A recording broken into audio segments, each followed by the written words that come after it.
The beam fell in silence. No creak, no warning, just the sudden scream of splintering wood as Eleanor Whitaker threw herself sideways into frozen mud. 57 years old, alone on a dying ranch, and death had just missed her by inches. She lay there in the dark barn, heart hammering, tasting dirt and her own mortality. The wind howled through broken boards like laughter. This was how it would end, she thought, not with someone holding her hand, but crushed beneath the weight of everything she'd built and lost. But she was wrong. Everything was about to change.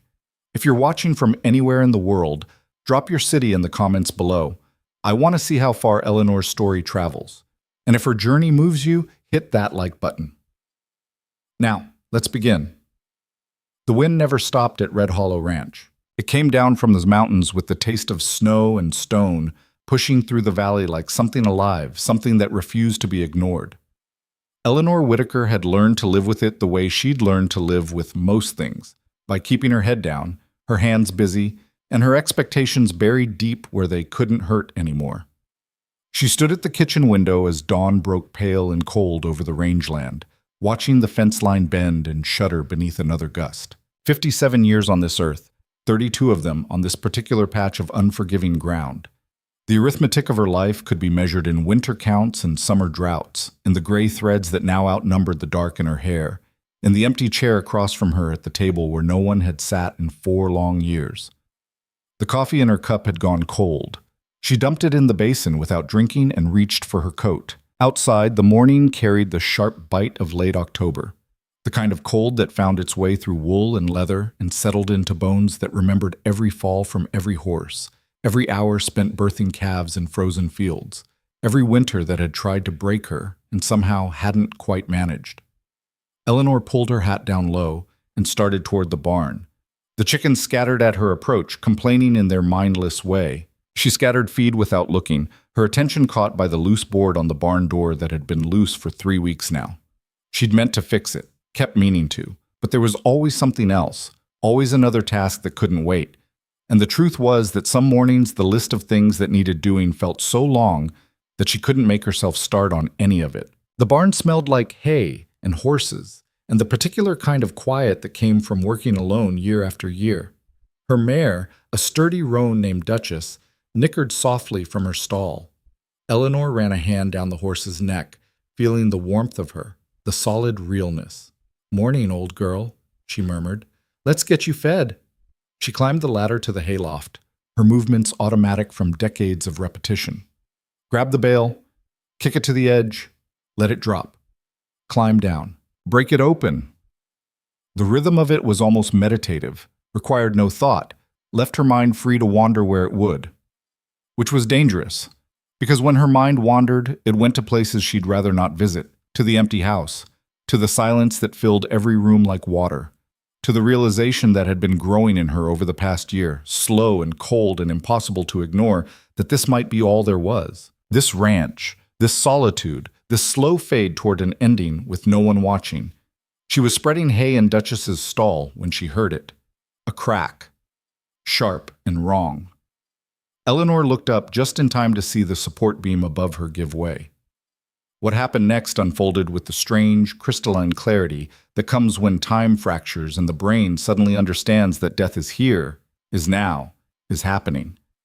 She saw the beam tilt, saw the ancient wood split along a crack she hadn't known was there, saw 8 feet of solid timber begin its fall toward exactly the spot where she stood. Her body moved before her mind could catch up. She threw herself sideways, hit the ground hard, felt the impact shudder through her shoulder and hip as the beam came down with a sound like thunder in the enclosed space of the barn. It missed her head by maybe 10 inches. She felt the rush of displaced air, felt splinters rain down on her back. Then silence. Eleanor lay there in the straw and the dirt, breathing hard, unable to move. Not because she was hurt. She didn't think she was hurt, but because the shock of it had locked up every muscle. Her heart hammered against her ribs. Her hands trembled. She'd almost died. The thought arrived with perfect simplicity. Another few seconds of standing in that spot, and the beam would have caught her across the skull or the shoulders, would have crushed her into the ground. And no one would have found her until, when? A week? 2? When the neighbor's kid came by to check on her like he sometimes did? Eleanor pushed herself up slowly, testing each limb. Everything worked. Everything hurt, but everything worked.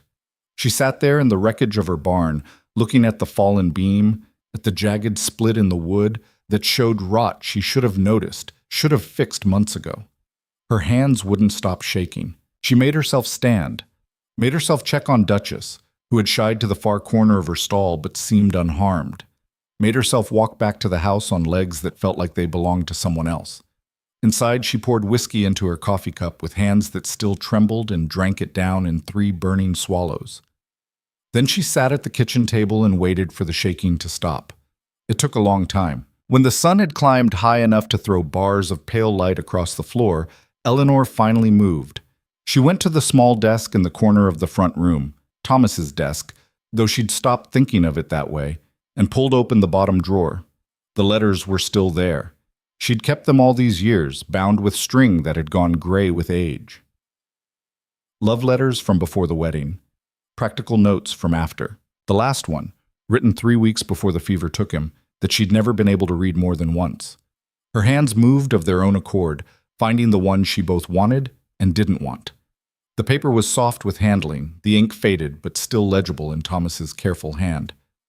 My dearest Eleanor, if you're reading this, then I'm gone, and you're still there, and I need you to hear something I should have said more often when I had the chance.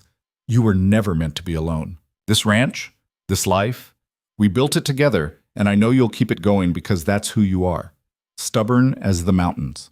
But Ellie, don't spend the rest of your years waiting for ghosts. Don't let this place become a tomb. You've got so much life left in you, so much heart. Promise me you'll remember that. Promise me you won't close yourself off from whatever comes next. Whatever time you have left, live it, for both of us. Always yours, Thomas. Eleanor read it twice. Then she stood, walked to the fireplace, and fed the letter to the flames. She watched the paper curl and blacken, watched Thomas's words disappear into ash and smoke. Those words belonged to another woman, another life. A version of Eleanor Whitaker who had believed in next chapters and new beginnings. That woman had died along with her husband. What remained was harder, colder, more practical. The fire consumed the last corner of the letter, and Eleanor turned away. She spent the rest of the day working. There was always work. She patched the fence on the south pasture where winter wheat posts had finally given up. She hauled water. She inventoried the root cellar and made notes of what she'd need from town before the first real snow. She did everything she could think of to keep her hands busy and her mind quiet. By the time darkness fell, exhaustion had settled into her bones. She made a simple dinner, beans, bread, coffee, and ate standing at the counter because sitting at that table alone felt worse than not sitting at all. She was washing her plate when she heard the wind pick up outside, building from a whisper to a roar. Another storm coming in. She could feel it in the air, in the pressure behind her eyes. The kind of storm that would howl through the valley all night and leave the world white and silent by morning. Eleanor dried her hands and checked the doors, the windows, the fire. Then she climbed the stairs to her bedroom and lay down fully clothed on top of the quilt, too tired even to undress. Sleep came fast and hard, pulling her down into darkness. She dreamed of the barn, dreamed of the beam falling, but in the dream she didn't move fast enough. In the dream she felt the impact, felt the weight crush the breath from her lungs, felt her ribs splinter like kindling. She tried to scream, but no sound came. She was pinned there, dying slowly in the dark, while the wind laughed through the broken boards. Eleanor woke with a gasp, sitting bolt upright in bed. The room was dark. The wind screamed outside. For a moment, she didn't know where she was, couldn't orient herself. Then reality settled back into place, and she remembered. The ranch, the storm, the dream. Just a dream. She lay back down, but sleep wouldn't return. The wind kept building, rattling the windows, making the old house groan and settle. Eleanor stared at the ceiling and listened to the storm and thought about the beam and the letter and the long, empty years that stretched ahead. Somewhere beyond the hills, lightning flickered. Thunder followed, low and distant. Eleanor closed her eyes and waited for morning. The storm blew itself out by dawn, leaving the world clean and sharp under a sky scrubbed clear of clouds. Eleanor woke stiff and unrested, her shoulder where she'd hit the ground a spectacular purple-black bruise that made her wince when she reached for her shirt. She dressed slowly, moved carefully down the stairs, made coffee, stood at the window and looked out over land silvered with frost. The damage from the storm was visible even from here. Another section of fence down, a section of roof tin peeled back on the equipment shed, branches and debris scattered across the yard like some giant had thrown a tantrum. Eleanor drank her coffee and made a mental list. The fence could wait. The roof couldn't, not with more weather coming. She'd need to ride into town for supplies, which meant dealing with people, which meant questions about how she was managing, pitying looks, the kind of well-meaning concern that made her want to saddle up and ride in the opposite direction. But there was no choice. The roof wouldn't fix itself. She was pulling on her boots when she noticed the envelope on the floor just inside the front door. Someone must have slipped it under the door during the night, during the storm. The paper was clean, expensive. Her name written in elegant script across the front. Eleanor picked it up slowly, turned it over. No return address. She broke the seal and pulled out a single sheet of heavy paper. Mrs. Whitaker, I hope this letter finds you well. I am writing to inform you that the Territorial Land Development Company has taken an interest in properties in your area.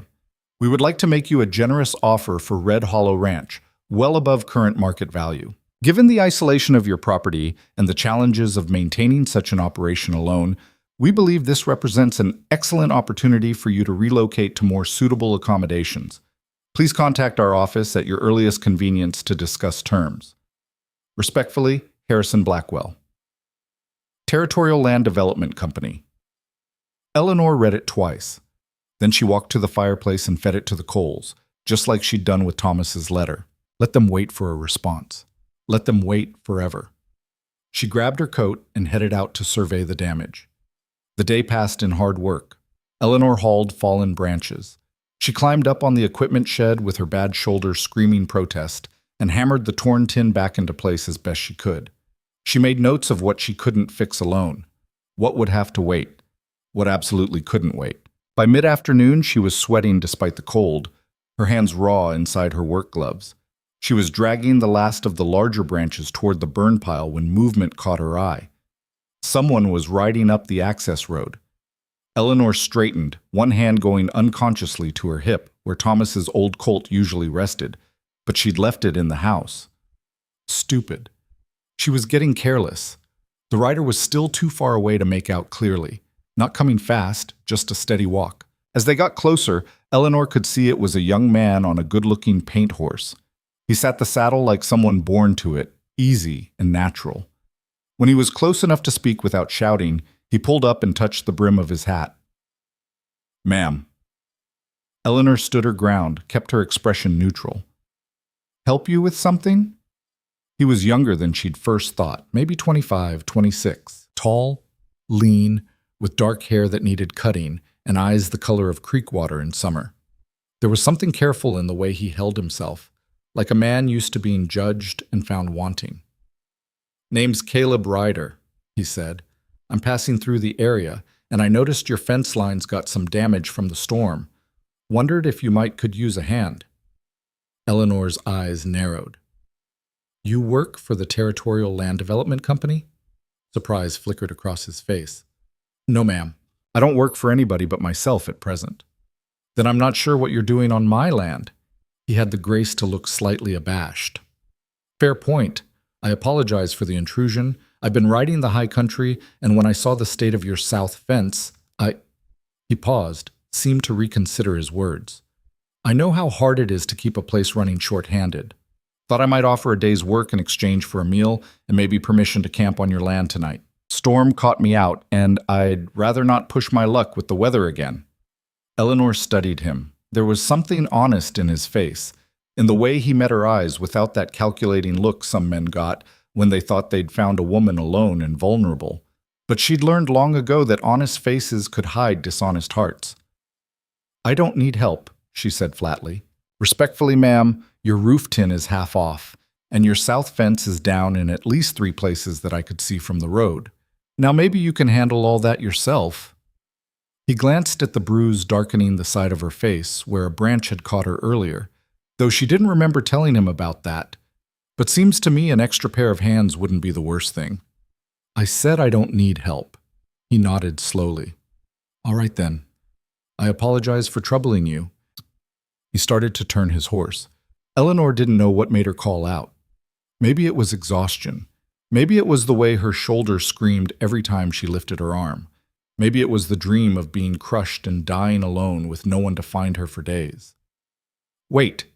He pulled up, looked back. Eleanor ground her teeth together. Every instinct told her to send him on his way, to handle this herself the way she handled everything.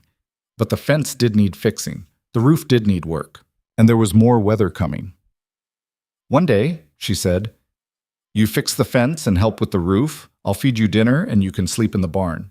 But come morning, you ride on. Clear? Something that might have been relief passed over his face. Clear as crystal, ma'am. I appreciate it.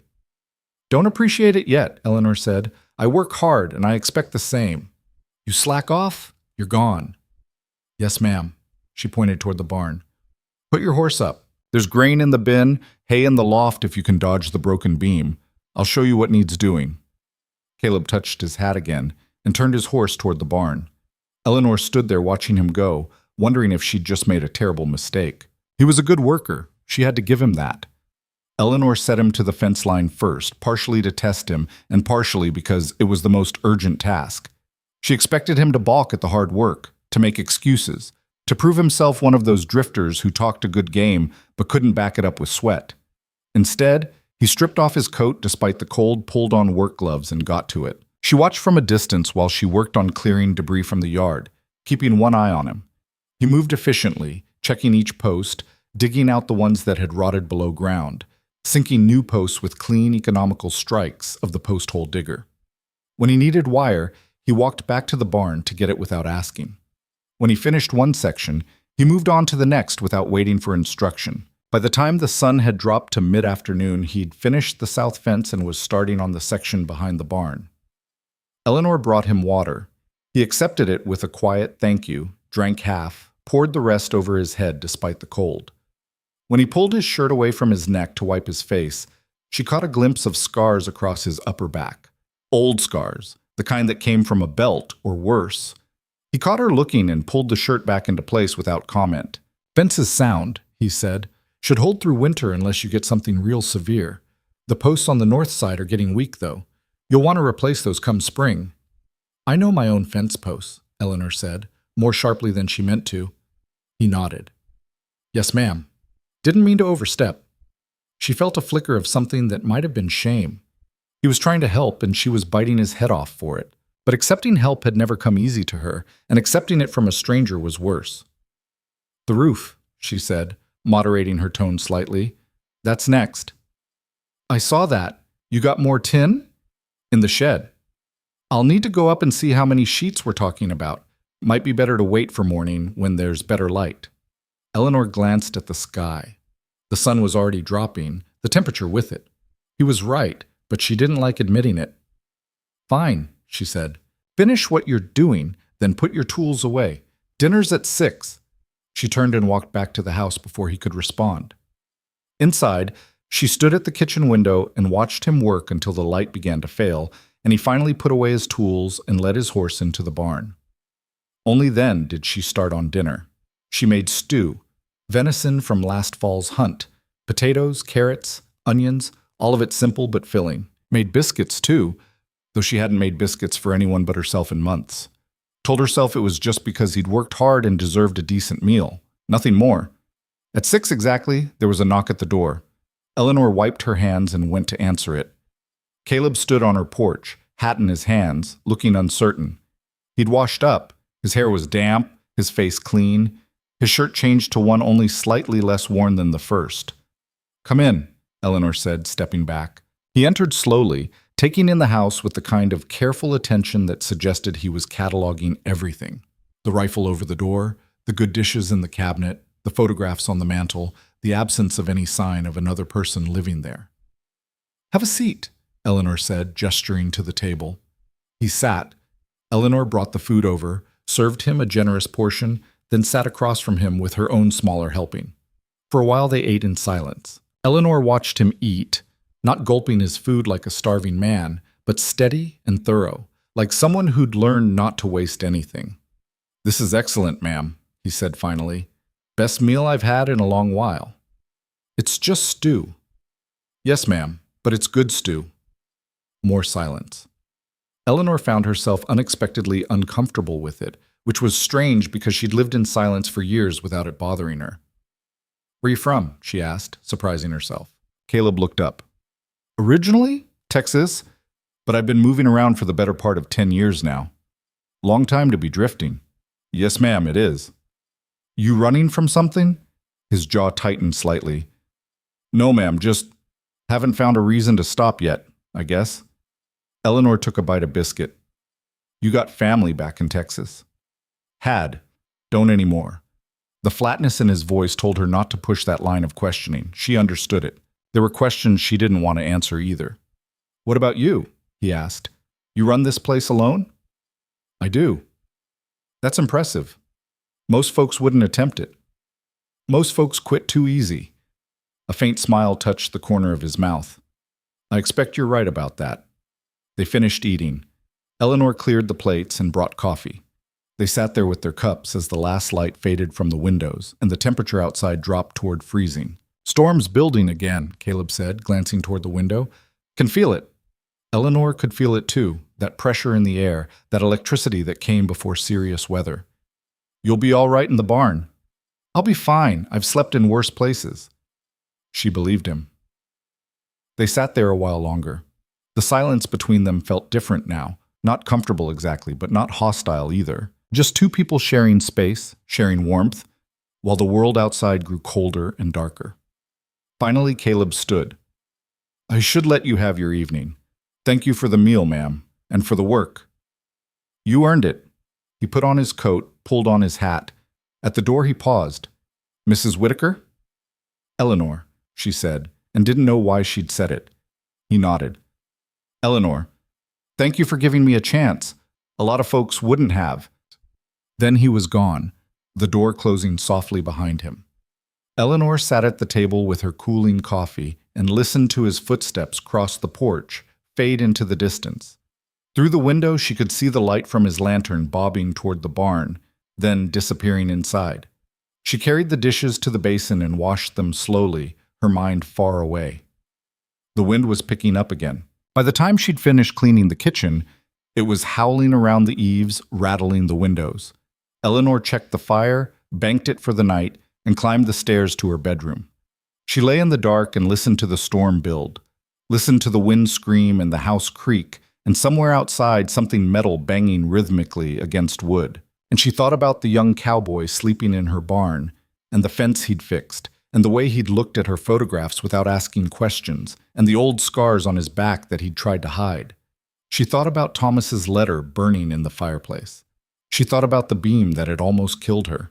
She thought about Harrison Blackwell and his generous offer, and the life she could have if she just gave up and walked away. Then she closed her eyes and tried to sleep while the storm raged and the night stretched long, and somewhere beyond the walls of her house, in the darkness and the wind, something was changing.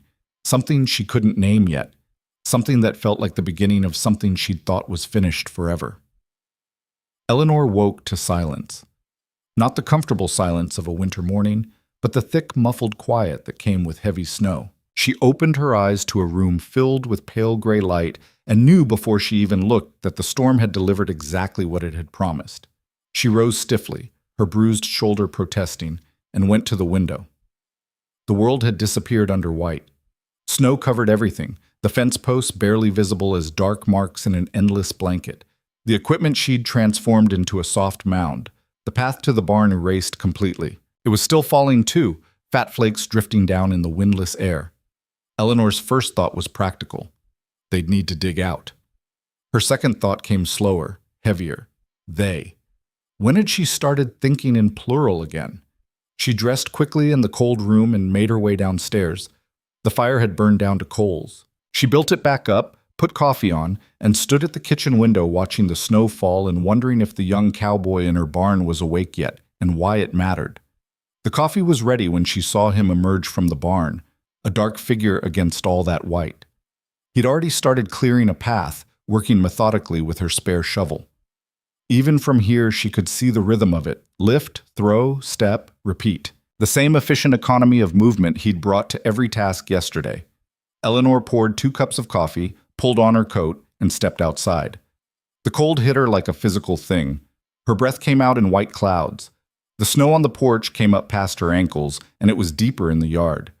She made her way carefully down the steps and followed the path Caleb had already cleared halfway to the barn. "Morning," she called. He looked up, surprised. Snow dusted his hat and shoulders. "Morning. Didn't expect you out yet." "Brought coffee." She held out one of the cups.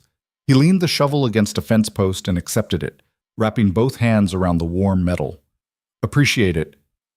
They stood there in the falling snow, drinking coffee and not speaking. The silence felt different in daylight, less weighted, almost companionable. "Must be 8 inches," Caleb said finally. "More coming too, from the look of it." "Always does this time of year. Could go on for days." He nodded slowly. "Guess that means I'll be staying longer than we planned." Eleanor had already done that arithmetic. The roads would be impassable. Even if he had somewhere to go, which, from what he'd said, he didn't, he wouldn't make it 5 miles in this. "Guess so," she said. "I'll earn my keep. Plenty needs doing, even in snow." "I know." He took another drink of coffee, looking out over the white expanse. "It's beautiful country. Hard, but beautiful. That's one word for it." "What word would you use?" Eleanor considered. "Honest. The land doesn't lie to you, doesn't pretend to be something it's not. It'll kill you if you're not careful, but it does it straight up. No games." Caleb looked at her with an expression she couldn't quite read. "That's a good way to put it." They finished their coffee. Eleanor took his empty cup. "I'll make breakfast. You keep clearing. We'll need a path to the equipment shed, too." "Yes, ma'am." She turned to go, then paused. "Eleanor, just Eleanor." "Yes, ma'am. I mean, Eleanor." She almost smiled. Almost.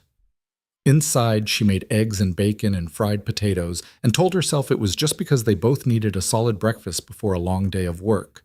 Nothing to do with the fact that cooking for 2 felt less empty than cooking for 1. Nothing to do with the sound of the shovel outside, the proof that she wasn't alone on the ranch for the first time in 4 years.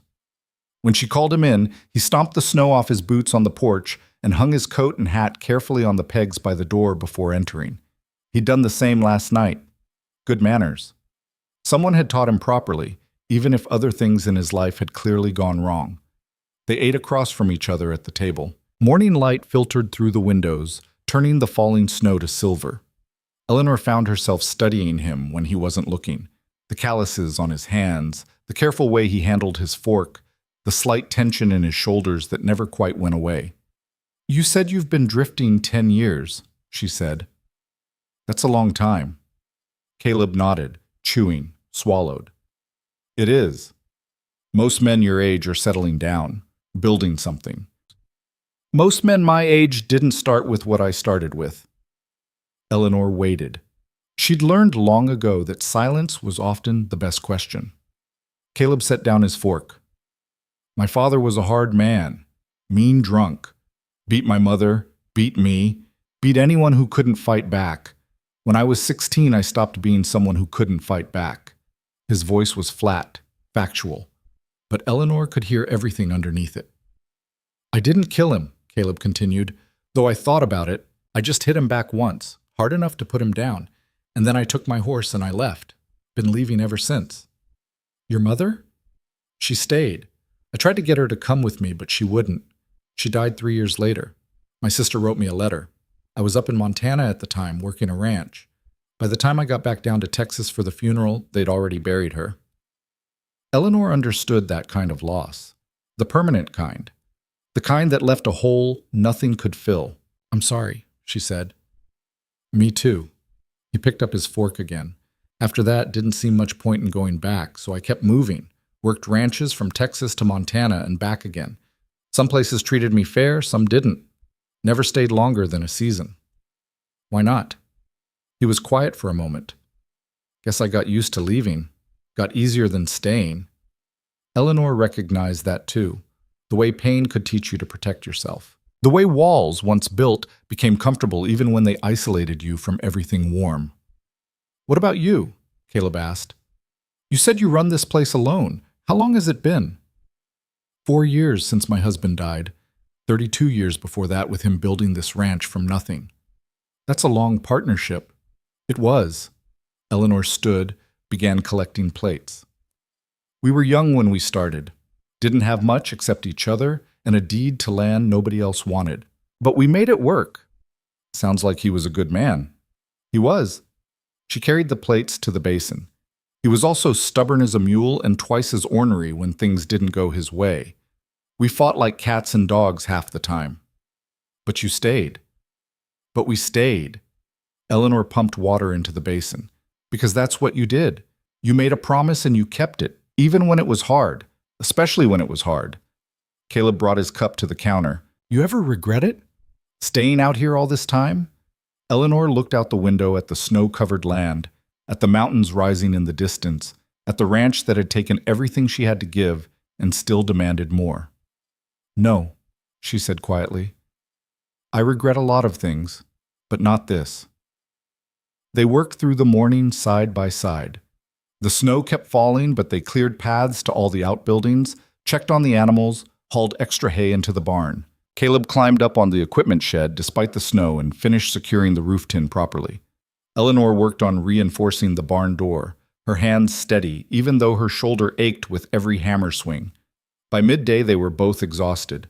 Eleanor made sandwiches and they ate standing at the kitchen counter, too tired to sit.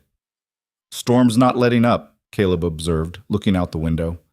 No, probably go through tonight at least. You got enough supplies? Feed for the animals? We'll be fine for a week or more. I stock up before winter. He nodded. Smart. They finished eating. The afternoon stretched ahead, the light already beginning to fail, though it was barely past 2. Eleanor felt restless in a way she couldn't name. The house suddenly felt too small with another person in it, the silence too loud. I should check the fence line, she said abruptly. Make sure nothing came down under the snow weight. I'll come with you. You don't have to. I know, but 4 eyes are better than 2.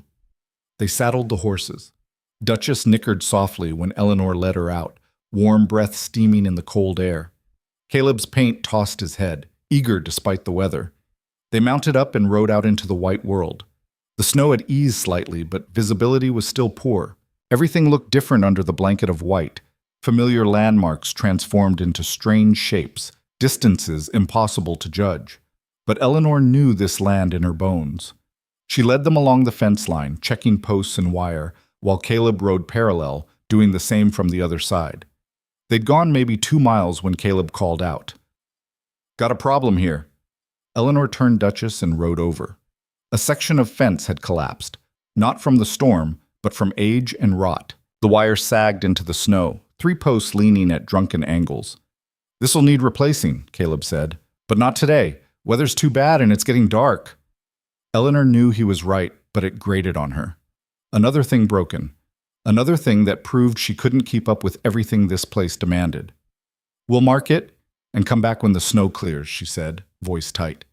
They started back. The temperature was dropping fast, the light fading to that peculiar purple gray that came before a winter night. Halfway home, the wind picked up again, driving snow into their faces.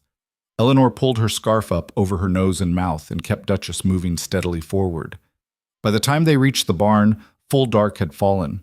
They put the horses up quickly, rubbing them down and making sure they had plenty of feed and water. The wind howled outside, rattling the barn walls. Getting bad out there, Caleb said, latching Duchess's stall.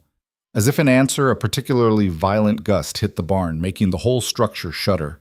Something crashed in the distance, a tree branch maybe, or loose equipment. Eleanor looked toward the house. It was barely visible through the driving snow, maybe 40 yards away. 40 yards that suddenly looked like a mile. We should get inside, she said. They made the run for it, heads down against the wind. The snow stung Eleanor's face like needles. The cold found every gap in her clothing. By the time they reached the porch, they were both covered in white, breathing hard. Inside, Eleanor slammed the door against the wind and leaned against it for a moment, catching her breath. Caleb stood dripping on her floor, looking half frozen. Get that wet coat off, she ordered. I'll build up the fire. She worked quickly, feeding the fireplace until flames roared up the chimney. Behind her, she heard Caleb moving around, heard the wet thud of his coat hitting the floor, heard him stamping circulation back into his feet. When she turned around, he was standing close to the fire, shirt wet across the shoulders, shivering slightly. "How bad is it out there?" Eleanor asked, though she could hear the answer in the way the wind screamed around the eaves. "Bad. This is a real blizzard. Could go on for days." They looked at each other across the firelight. The implications hung in the air between them. Days. Not one night in the barn, but days, possibly weeks, trapped here together while the storm raged outside. "The barn's not safe in weather like this," Eleanor said slowly. "Not with that broken beam and the way the wind's hitting it." "I'll be all right." "You'll freeze, or get crushed if another beam comes down." She took a breath. "There's a spare room upstairs. You can sleep there until the weather breaks." Caleb hesitated. "Eleanor, I don't want to impose. You're not. It's practical, and I'm not having your death on my conscience." "Yes, ma'am." Eleanor went to the kitchen and started preparing dinner, needing something to do with her hands. Outside, the storm intensified. The wind sounded like something alive, howling and clawing at the walls. Snow drove against the windows with a sound like sand. The temperature inside the house dropped, despite the fire. She made stew again, different from last night's, with beef instead of venison, but similar enough that the routine was comforting. Caleb moved around the front room, checking windows, adding wood to the fire, making himself useful without being asked. They ate at the table while the storm threw itself against the house. The lamp flickered. Somewhere upstairs something creaked. "This house has weathered worse," Eleanor said, though she wasn't sure if she was reassuring him or herself. "It's solid, good bones. Thomas built it. Took him 3 years, working alone most of the time. I helped when I could, but I was younger then, didn't know as much." She paused. "He wanted children. Thought we'd fill this house with them." "What happened?" "Nothing happened. Or everything did, depending on how you look at it. We tried for years, it just never took." Eleanor stared into her coffee. "After a while, we stopped talking about it.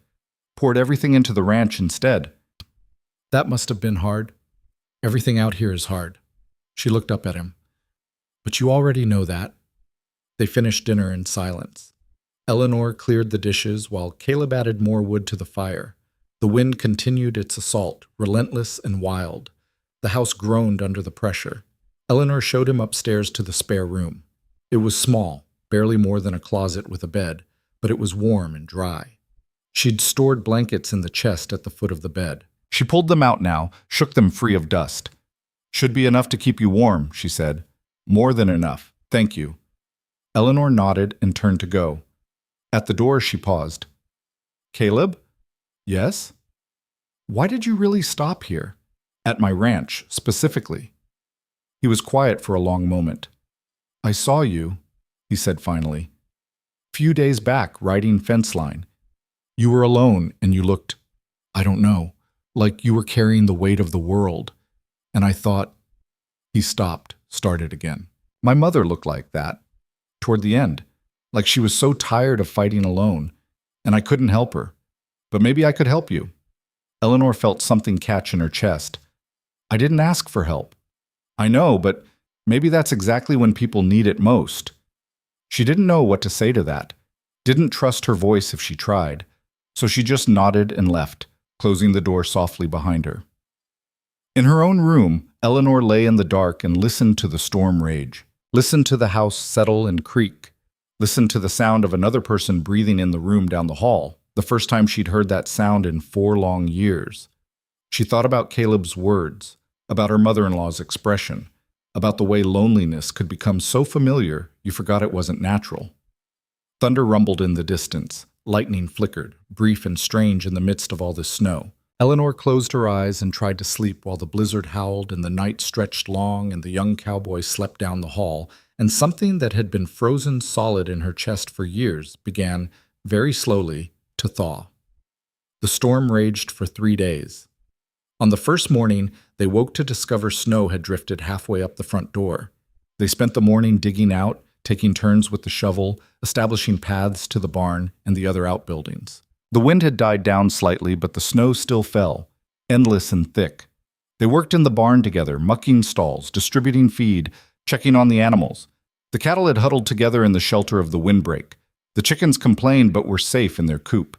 Everything was holding together, barely. Inside, the house felt smaller with each passing hour.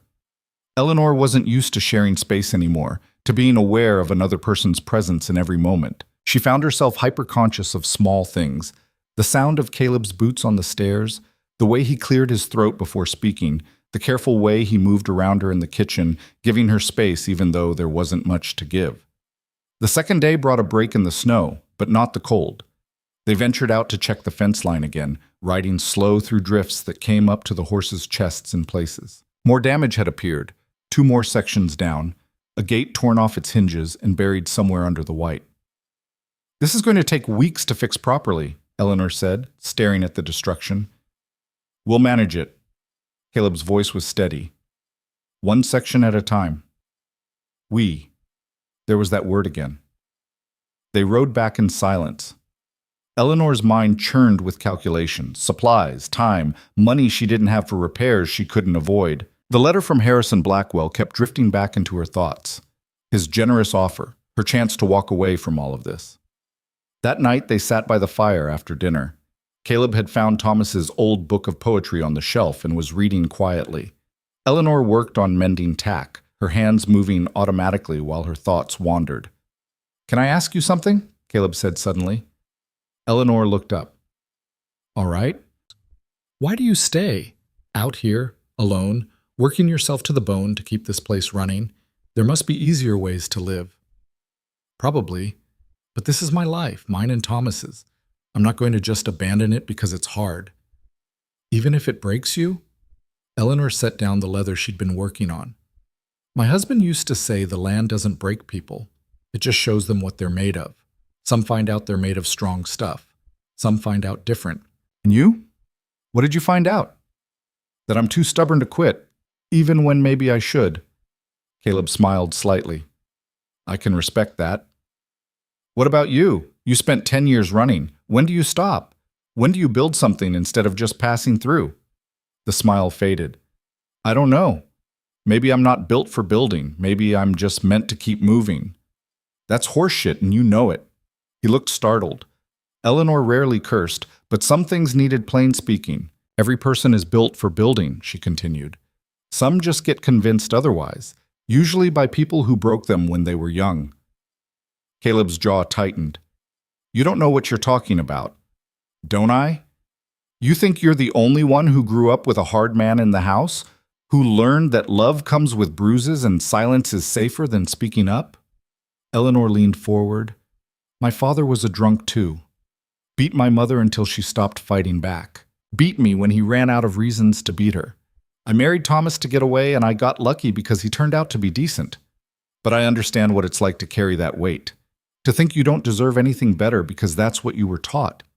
Caleb stared at her. "I didn't know." "Why would you? It's not something I talk about." Eleanor picked up the tack again, gave her hands something to do. "But I learned something over the years. The people who hurt us, they don't get to decide what we're worth. They don't get to define what we're capable of. We do that. And it's hard work, harder than any ranch work I've ever done. But it's possible." They sat in silence for a long time. The fire crackled. Outside, the wind had picked up again, though not as fierce as before. "Thank you," Caleb said quietly, "for telling me that." Eleanor nodded. She felt raw, exposed in a way she hadn't felt in years, but also lighter somehow, as if speaking the truth out loud had lifted a weight she'd forgotten she was carrying. On the third day, the storm finally broke. Eleanor woke to sunlight, actual sunlight, streaming through her window. She dressed quickly and went downstairs to find Caleb already up, standing at the front window. "It stopped," he said. They went outside together. The world had been transformed. Everything was white and sparkling under a sky so blue it hurt to look at. The sun turned the snow to diamonds. The air was sharp and clean and absolutely still after days of howling wind.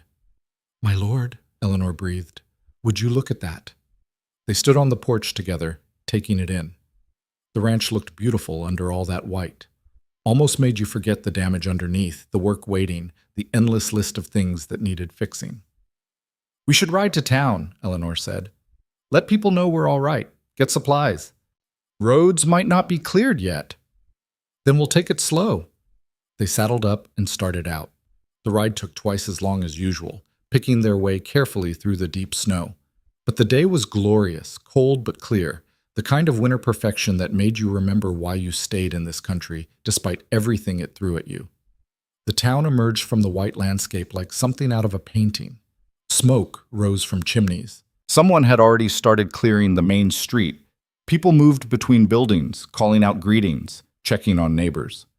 Eleanor and Caleb tied their horses at the general store and went inside.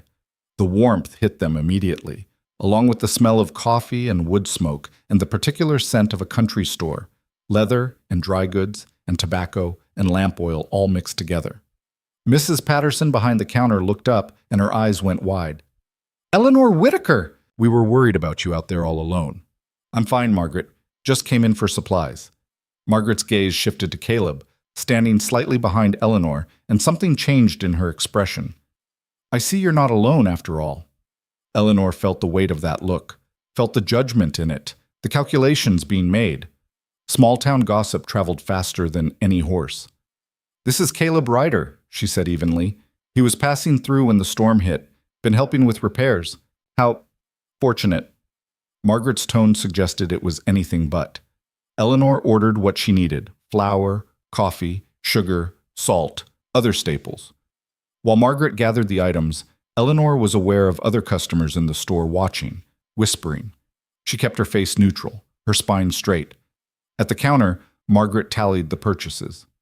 "That'll be $8.30. Eleanor counted out the money, aware of Caleb standing quiet and still beside her. When Margaret's fingers brushed hers, taking the bills, the older woman leaned forward slightly. "Eleanor, dear, people are talking. A young man staying at your ranch, the two of you alone out there. You know how it looks." Eleanor met her eyes steadily. "I know how it is, Margaret, and that's all that matters." She collected her purchases and walked out, head high, aware of the eyes following her, the conversations that would start the moment the door closed behind them. Outside, Caleb was silent as they loaded the supplies. Only when they'd mounted up and started out of town did he speak. "I'm sorry. I didn't think about how it would look." "You don't have anything to apologize for." "Still, if I'd known it would cause you trouble." Eleanor pulled Duchess to a stop and turned to face him. "Listen to me. I'm 57 years old. I've lived in this town my entire adult life. I've earned the right to make my own choices without asking permission from Margaret Patterson or anyone else. But your reputation, my reputation is that I'm a tough old woman who runs a hard ranch alone. Adding scandalous to that list doesn't hurt me any." She nudged Duchess forward again. "Besides, half those people talking have forgotten more secrets than they remember. Let them talk." But as they rode home through the pristine snow, Eleanor couldn't help but feel the weight of those looks, those whispers. She told Caleb the truth. She didn't care what people thought. But she also knew that small-town judgment could be relentless, knew that once gossip started, it took on a life of its own. And somewhere in the back of her mind, a small voice asked, "What happens when the snow melts and Caleb moves on? What happens when you're alone again, but now everyone knows you let a young drifter stay in your house? What happens then?" She pushed the thought away. One day at a time. That was all she could handle.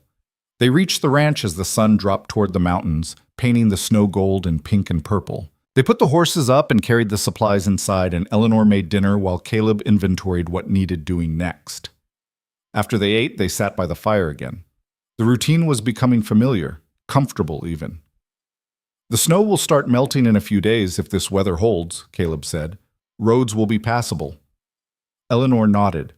She knew what he wasn't saying. When the roads cleared, he'd leave, like he'd said he would from the start. "There's still a lot of fence to repair," she heard herself say. "There is. More than I can manage alone." Caleb looked at her. "Are you asking me to stay?" Eleanor took a breath. This was the moment. She could let him go, protect herself from whatever this was becoming, or she could take a chance on something she couldn't quite name yet. "I'm saying the work's here if you want it. Fair wages, room and board. Nothing more than that." "Eleanor, don't answer now. Think about it. Let me know in the morning." She stood and went upstairs before he could respond, before she could see acceptance or rejection in his face. In her room, she stood at the window and looked out over the snow-covered ranch. The moon had risen, full and bright, turning everything silver, beautiful and cold and lonely, just like her. The thought came unbidden and unwelcome. Eleanor pressed her forehead against the cold glass and closed her eyes and wondered what the hell she was doing. Wondered if she was being brave or just foolish. Wondered if the difference even mattered anymore. She didn't sleep well. Every sound in the house seemed amplified. The settling of old wood, the whisper of wind through the eaves, the creak of floorboards in the hallway that might have been Caleb moving restlessly in his own room, or might have been nothing at all. Eleanor lay in the dark and stared at the ceiling and thought about the offer she'd made, the door she'd opened, the risk she'd taken. By the time gray light began filtering through the window, she'd convinced herself he'd say no. Why wouldn't he?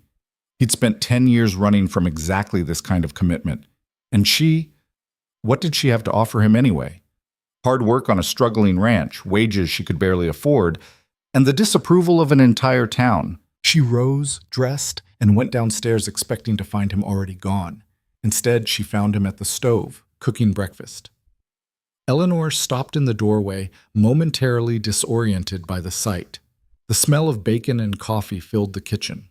Caleb stood with his back to her, his movements comfortable and familiar, like he'd been cooking in this kitchen for years instead of days. He turned when he heard her. "Morning. Hope you don't mind. Thought I'd get a start on things." You didn't have to do that." "I know." He gestured to the table. "Sit. Coffee's ready." Eleanor sat slowly, feeling off balance. She poured coffee and watched him work. He moved with the same quiet efficiency he brought to everything, no wasted motion, everything deliberate and sure. He brought 2 plates to the table and sat across from her. They ate in silence for a few minutes. Eleanor waited, her stomach tight with anticipation and dread. Finally, Caleb set down his fork. "I've been thinking about what you said last night." "And?" "I want to be clear about something first. I'm not looking for charity. If I stay, I earn my keep. Fair wages, like you said, but I work for them. No special treatment, no—" He paused, searching for words. "No complications." Eleanor felt something twist in her chest but kept her voice steady. "Understood. And if it's not working, for either of us, we say so. Clean and honest." "Agreed." Caleb met her eyes. "Then yes, I'll stay through spring, help you get the ranch back in shape, repair what needs repairing. Come summer, we can reassess." Eleanor nodded, not trusting herself to speak. Relief flooded through her, mixed with something else she didn't want to examine too closely. "Good," she managed finally. "We'll start on the south fence today if the weather holds." They finished breakfast and went out to survey the work ahead. The sun was climbing, bright and clear, beginning the slow work of melting the snow.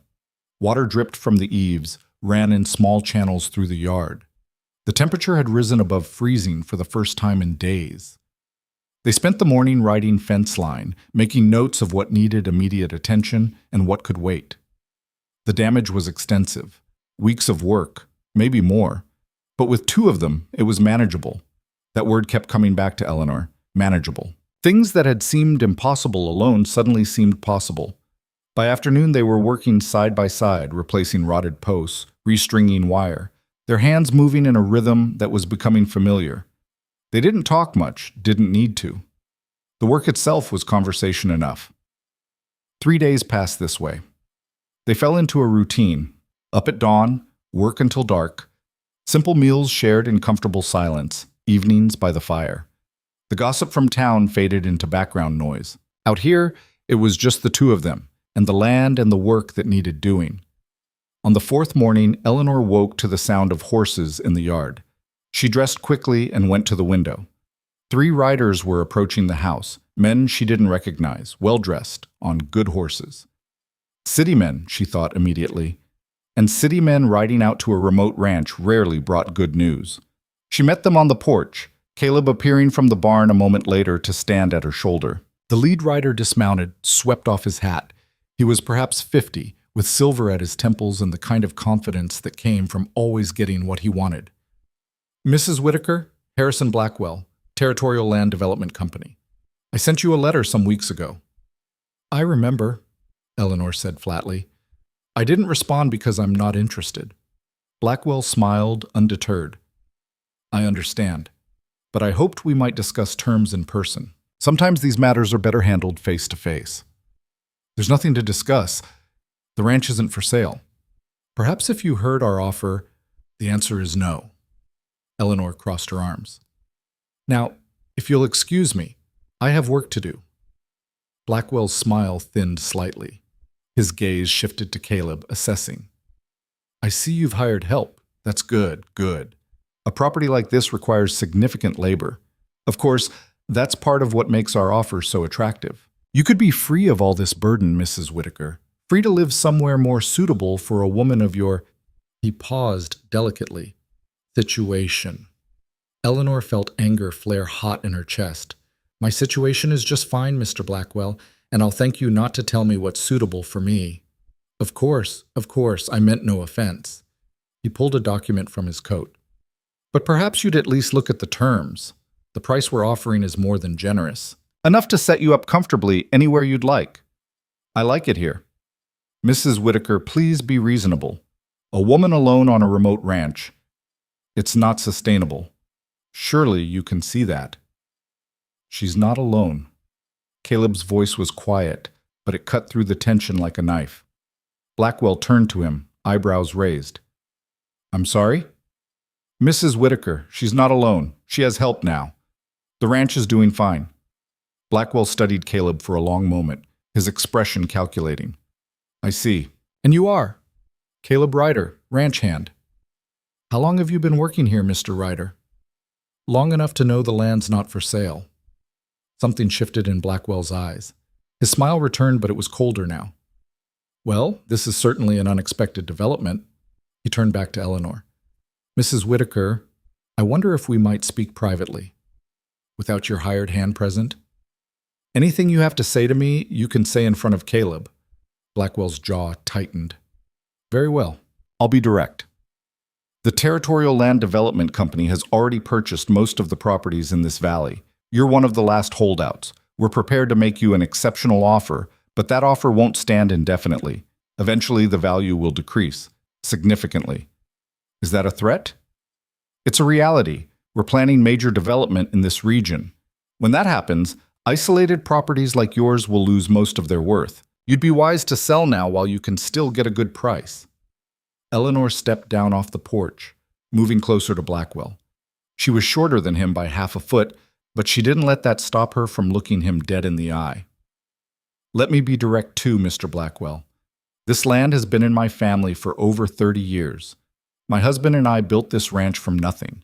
We survived droughts and floods and winters that killed stronger men. We buried our dreams in this ground along with our sweat and our blood. And you think you can come here and bully me into selling because you've got money and plans? Mrs. Whitaker, I'm not finished. I don't care what you're planning. I don't care what you've bought or who else has sold. This ranch is not for sale. Not now, not ever. And if you set foot on my property again without an invitation, you'll be trespassing. Do we understand each other? Blackwell's face had gone red. He opened his mouth, closed it again. Finally, he jammed his hat back on his head and turned to his horse. You're making a mistake, he said, mounting up. A serious mistake. That's my right. He wheeled his horse around and spurred it into a canter, his companions following. They watched until the riders disappeared down the access road, dust rising in their wake. Eleanor stood there until she couldn't see them anymore, her heart pounding, her hands shaking with the aftermath of anger. You all right? Caleb asked quietly. Fine. Eleanor turned toward the house, needing something to do with the energy still coursing through her. Men like that think they can push anyone around, think money gives them the right to take what they want. He'll be back. Let him come. Answers the same. Inside, Eleanor paced the kitchen while Caleb made coffee. Her mind was racing. Blackwell's visit had shaken something loose, a worry she'd been trying to ignore. If the Territorial Land Development Company owned most of the valley, that changed things. Changed the value of her water rights, her grazing land, her access roads. They could make life very difficult if they wanted to. What are you thinking? Caleb asked, handing her a cup. Eleanor took it, wrapped both hands around the warmth. I'm thinking that man wasn't bluffing. He's got plans. and I'm in the way of them. So what do you do? Same thing I've always done. Work the land, mind my business, and refuse to be pushed around by men who think they know what's best for me. Caleb smiled slightly. Stubborn. You're just figuring that out? They finished their coffee and went back to work, but Eleanor couldn't shake the unease that had settled in her gut. Blackwell's visit felt like a warning. The first move in a game she didn't want to play, but might not have a choice about. That evening, as they sat by the fire after dinner, Caleb broke the comfortable silence. Tell me about Thomas. Eleanor looked up from the sock she was darning. What do you want to know? What was he like? Not the work he did or how he built the ranch. What was he like as a person? Eleanor set down her mending, thinking. No one had asked her that in a long time. Most people who'd known Thomas already knew, and people who hadn't didn't care enough to ask. He was quiet, she said finally. Not shy, just didn't waste words. When he spoke, it meant something, and he was steady. The kind of man you could count on, day in and day out, year after year. That might not sound romantic, but out here, steady matters more than passion. Did you love him? The question was direct, almost too direct, but Eleanor found she didn't mind. Yes, not the way storybooks talk about love, all fire and drama. It was quieter than that, deeper. We were partners, truly, built this life together from the ground up. And when he died, she paused, surprised by the tightness in her throat. When he died, it was like losing half of myself, the half that knew how to hope. Caleb was quiet for a moment. Do you think you'll ever get that back? The hoping part? Eleanor looked at him across the firelight. Really looked at him. Saw the young man who'd shown up at her broken fence with nothing but a willingness to work. Saw the changes the past weeks had brought. The way he moved through the house now with confidence. The way he smiled more easily. The way the tension in his shoulders had begun to ease. I don't know, she said honestly. Some things, once they're broken, don't mend the same way twice. But they do mend. Sometimes, if you work at it. The fire crackled. Outside the night was clear and cold. Inside the warmth held them both. Can I tell you something? Caleb asked. All right. When I first saw you riding fence line all alone, you looked, I don't know, fierce, like you were daring the world to try and break you. And I thought that's someone who knows how to survive. But these past weeks, working with you, talking with you, I've realized you're not just surviving. You're still fighting, still choosing this life even though it would be easier to walk away. That takes more courage than I think you know. Eleanor felt heat rise to her face. She wasn't used to being seen so clearly, to having someone put words to things she barely acknowledged to herself. I'm just doing what needs doing, she said. No, you're doing more than that. You're living with intention, with purpose. That's rare. You're giving me too much credit. I don't think so. They looked at each other across the space between them, and something passed in that look. Recognition, maybe.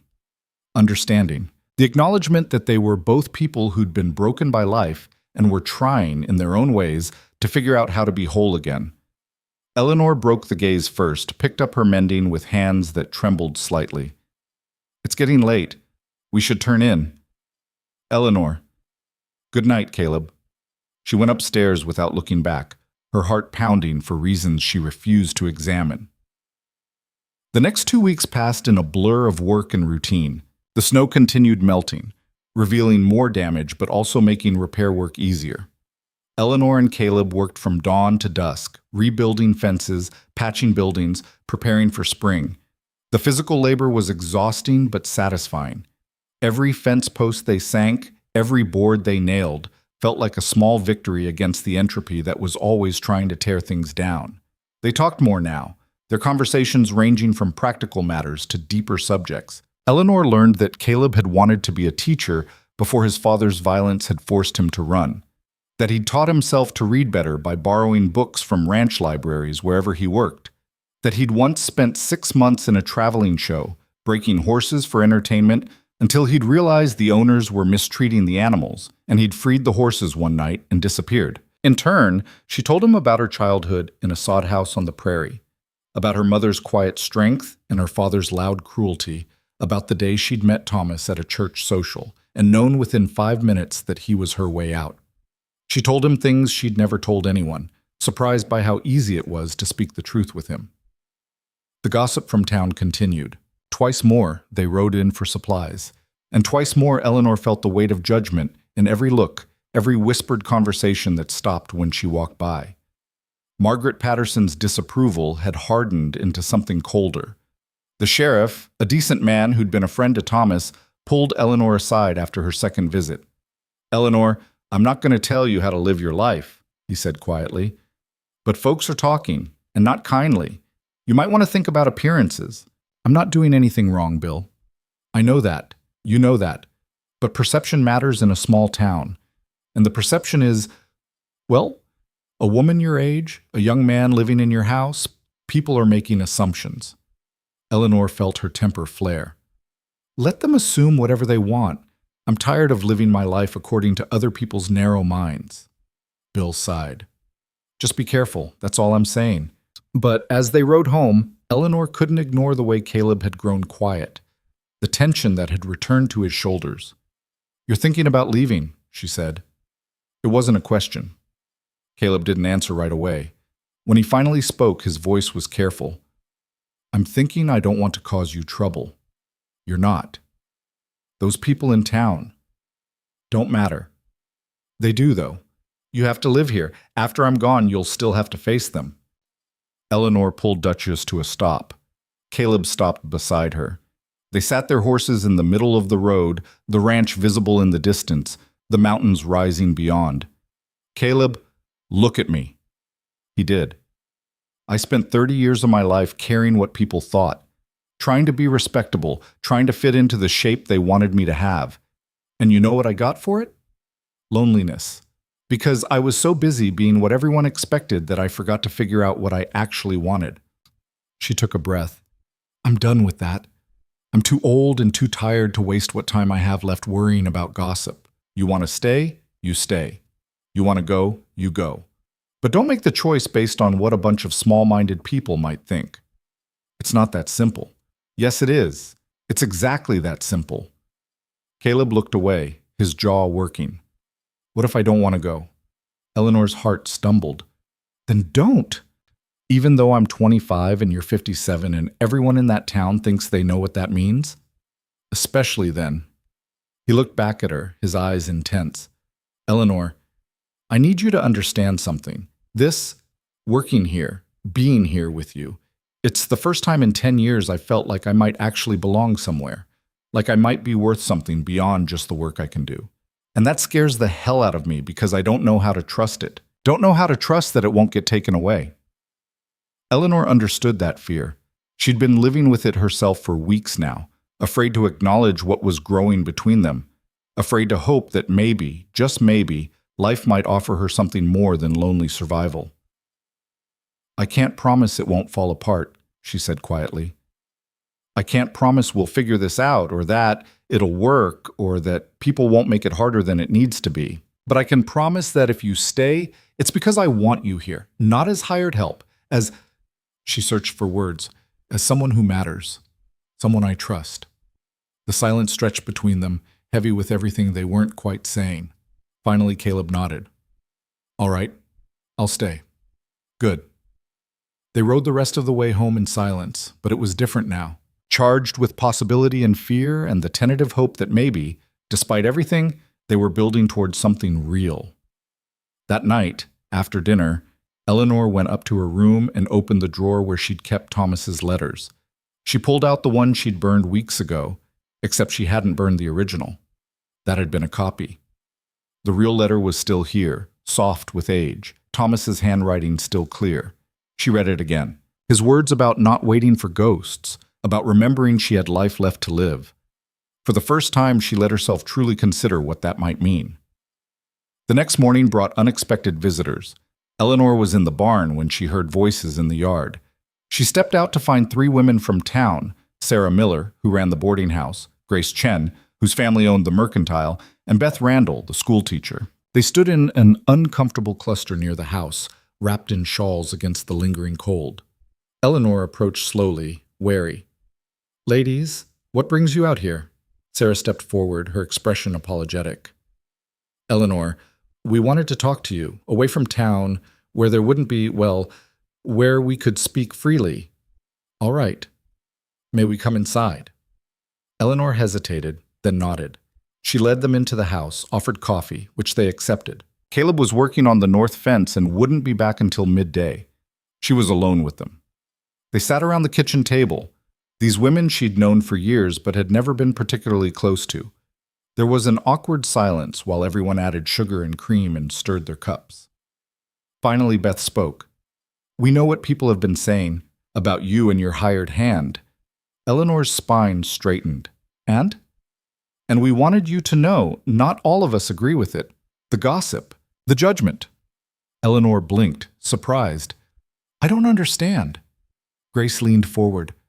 Eleanor, we're women living in a hard country. We've all made compromises, all done things that other people thought were improper or strange.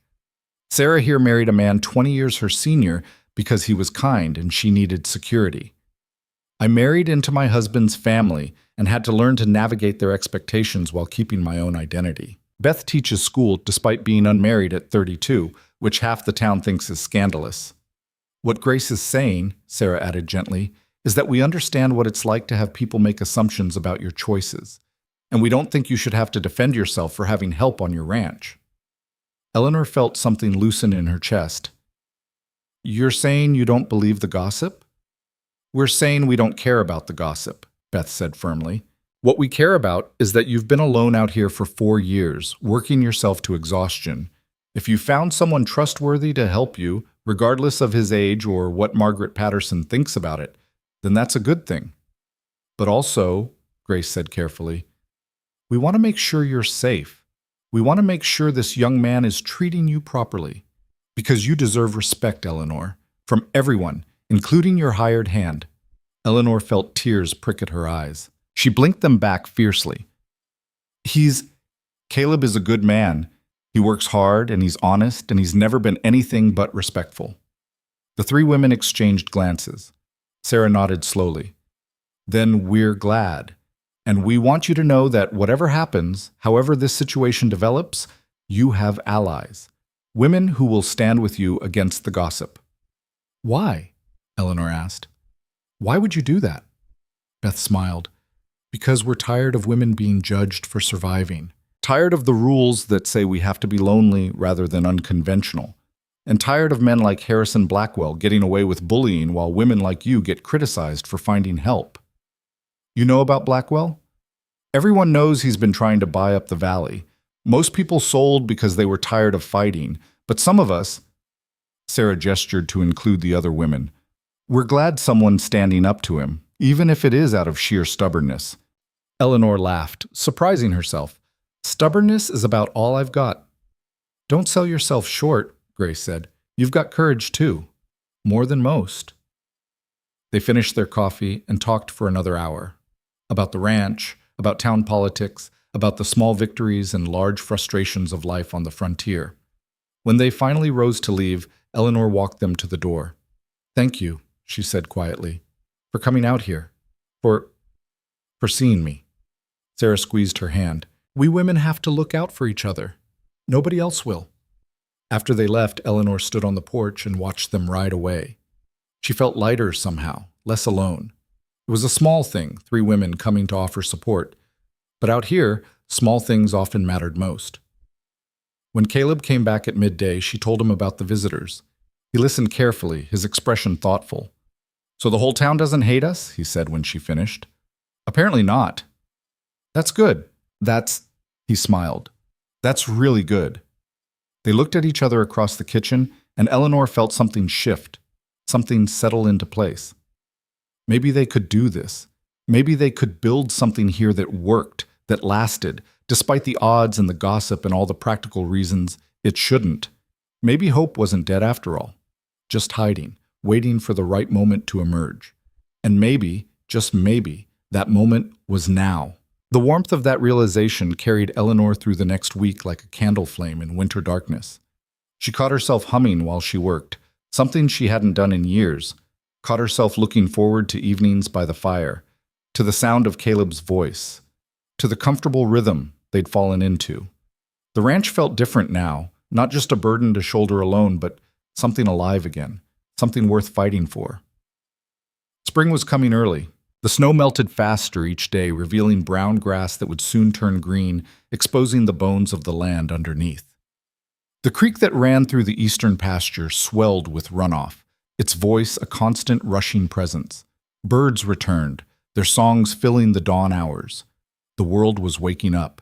Eleanor and Caleb spent their days preparing for the season ahead, repairing what winter had broken, planning what crops to plant in the kitchen garden, checking the cattle that had survived the hard months. The work was endless but satisfying. Every task completed felt like a promise kept. One afternoon, while they were mending tack in the barn, Caleb looked up from the bridle he was working on. "I've been thinking about something," he said. "What's that?" "The north pasture. It's been sitting fallow for what, 3 years now?" "4 since Thomas died. I couldn't manage it alone." Caleb nodded slowly. "What if we brought it back into production? Plant hay, maybe some oats? It's good land, just needs attention." Eleanor set down the leather she'd been oiling. "That's a lot of work." "I know, but we could do it. Together." Together. That word again, but this time Eleanor let herself feel the full weight of it. Not just for now, not just for spring, but something longer. Something that stretched into summer and fall and maybe beyond. "You're talking about staying past spring," she said quietly. Caleb met her eyes. "If that's all right with you." "Why?" The question hung between them. Caleb set down his work, took a breath. "Because I'm tired of running. Because this is the first place in 10 years that's felt like it could be home. Because," he paused, seemed to gather courage, "because you make me want to be the kind of man who stays, who builds instead of just passing through." Eleanor felt her throat tighten. "Caleb, you need to understand what you're signing up for. This ranch barely breaks even most years. The work never stops. And the gossip, that won't go away. If anything, it'll get worse if you stay." "I know. And I can't promise you anything. Can't promise this will work or that we'll figure out whatever this is between us. Can't promise I won't wake up one day and be too scared to keep trying. I'm not asking for promises. I'm just asking for a chance." Eleanor looked at him, really looked, saw the hope in his eyes mixed with fear that matched her own, saw a young man who'd been broken by cruelty and was trying to learn how to trust again, saw someone who might understand her better than she understood herself. "All right," she said. "We'll bring the north pasture back, and you can stay as long as you want, as long as it feels right." Relief washed over Caleb's face. He smiled, and it transformed him, made him look younger, lighter, like a weight had been lifted. "Thank you," he said simply. They went back to work, but something had shifted. The air felt charged with possibility. Eleanor found herself stealing glances at him as they worked, wondering what the hell she was doing, wondering if she'd lost her mind, wondering if maybe losing your mind was exactly what it took to find your heart again. That evening, as they sat by the fire after dinner, Eleanor made a decision. "I want to show you something," she said, standing. "Wait here." She went upstairs and opened the drawer where she kept her most precious things, the letters from Thomas. The small box containing her wedding ring, which she'd stopped wearing 2 years ago because it felt like carrying a ghost. And underneath everything, wrapped in cloth, the photograph. She brought it down and handed it to Caleb. He unwrapped it carefully. It was a wedding photograph. Eleanor and Thomas on their wedding day, young and serious in their best clothes. Thomas stood tall and straight, his hand on Eleanor's shoulder. Eleanor looked impossibly young, barely 20, her eyes bright with hope and determination. "You were beautiful," Caleb said softly. "Were?" He looked up, caught her teasing tone, and grinned. "Are. You are beautiful." Eleanor felt heat rise to her face. She took the photograph back, studied the young woman staring out at her. That girl had believed in forever, had thought love was simple if you just worked hard enough at it. "I was so naive," she said. "Thought I knew what life would be. Thought if we just kept our heads down and did the work, everything would turn out fine." Did it? In some ways, we built this ranch. We survived when others didn't. We had 30 good years together. She paused. But we also lost things. The children we couldn't have. The dreams we had to set aside because the land demanded everything. The parts of ourselves we buried because there was no time or energy left for anything but survival. Caleb was quiet for a moment. Do you regret it? No. But I understand now that loving someone doesn't mean you stop being lonely, that you can build a whole life with another person and still feel like something's missing. What was missing? Eleanor wrapped the photograph carefully and set it aside. I think, and I'm only just figuring this out, I think what was missing was me. The parts of myself I stopped paying attention to because there was always something more important. The things I wanted that I never even let myself acknowledge because wanting felt selfish. Like what? She looked at him across the firelight. Like being seen, really seen. Not as someone's wife or someone's widow or just a pair of hands to work. Like mattering beyond the work I could do. Like being, she searched for words, like being enough just as I am, without having to prove it every single day. Caleb leaned forward, his expression intense. Eleanor, you are enough, more than enough. You're the strongest person I've ever met, and I don't just mean physical strength. I mean the kind of strength that keeps going even when everything says to quit. That chooses to hope even when hope seems foolish. That opens the door to a stranger and gives him a chance to be better than he's been. Eleanor felt tears threatening and blinked them back fiercely. You're giving me too much credit again, and you're not giving yourself nearly enough. They looked at each other, and Eleanor felt the space between them shrink, felt the pull of something she'd thought was dead. Not the comfortable partnership she'd had with Thomas, but something different, something that made her pulse quicken and her breath catch, something dangerous and exhilarating and terrifying. She stood abruptly. It's late. We should get some rest. Caleb stood too. For a moment they just looked at each other. Then he stepped closer, close enough that Eleanor could feel the warmth radiating from him. Eleanor, he said quietly, I need you to know something. Whatever this is, whatever we're doing, I'm not here because I need a place to stay or because the work is good. I'm here because of you. Because being around you makes me want to be better, makes me believe I could be better. Eleanor's heart was pounding. Caleb, I know there's an age difference. I know people will talk. I know all the reasons this doesn't make sense. But I also know that when I look at you, I don't see age. I see someone who understands what it means to hurt and keep going anyway. Someone who's brave enough to be honest even when it's hard. Someone I could... He stopped, seemed to reconsider. Someone I care about. A lot. Eleanor reached up, surprising herself, and touched his face. His skin was warm under her palm. He went very still. I care about you too, she said quietly. More than I should. More than is probably wise. Who says what's wise? Every sensible person in the territory. Good thing neither of us is particularly sensible then. Eleanor laughed, a small sound that broke the tension. She dropped her hand and stepped back, needing space to think. We need to be careful, she said. Need to figure out what this is before anything. I know. And we need to be honest. If it stops working, if you wake up and realize this was a mistake, I won't. You can't know that. Yes, I can. The certainty in his voice shook her. Eleanor wrapped her arms around herself, suddenly cold despite the fire. Good night, Caleb, she said, and fled upstairs before he could respond. In her room, she pressed her hands against the window glass and stared out at the dark land. Her reflection looked back at her, a woman of 57 with silver hair and lines around her eyes and a heart that was apparently fool enough to open itself up to hurt again. But underneath the fear there was something else, something warm and bright and alive. Something that felt like the first green shoots pushing through snow, fragile but determined, hopeful. Eleanor closed her eyes and let herself feel it. The next morning brought trouble. Eleanor was in the chicken coop gathering eggs when she heard horses approaching, multiple horses moving fast. She stepped out to see half a dozen riders coming up the access road, Blackwell in the lead, flanked by men who looked more like hired muscle than ranch hands.